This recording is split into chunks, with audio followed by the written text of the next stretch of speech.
টলিপাড়ায় দুঃসংবাদ, প্রয়াত হলেন অভিনেতা রাহুল অরুণোদয় বন্দ্যোপাধ্যায়। শোনা যাচ্ছে রবিবার ভোলে বাবা পারকারিকা ধারাবাহিকে শুটিং করছিলেন ৪৩ বছরের অভিনেতা। দীঘার পার্শ্ববর্তী তালসারিতে জলে নামেন তিনি।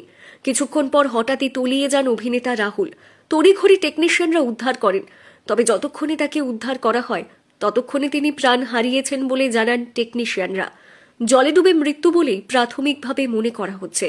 উদ্ধার করে তাকে দীঘা হাসপাতালে নিয়ে যাওয়া হয়েছে। হাসপাতালে যাওয়ার আগেই তার মৃত্যু ঘটেছে জানান ডাক্তার।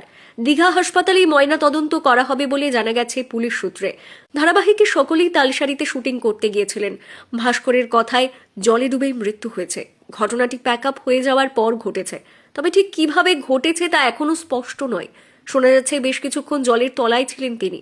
অনেকটা সময় পেরিয়ে গেলেও তিনি না ফেরায় তখন তাকে আনতে যাওয়া হয়। ভাস্কর আরও জানান, তারা শুটিং করে মধ্যাহ্নভোজ করতে গিয়েছিলেন। রাহুল আরও কয়েকটি শট দিয়ে আসবেন বলে জানিয়েছিলেন, কিন্তু এমন কিছু ঘটে যাবে ভাবতেও পারছি না। অবাক লাগছে, সুস্থ তরতাজা মানুষ এভাবে চলে গেল ভাবা যাচ্ছে না। আমরা খুব স্তম্ভিত হয়ে পড়েছি।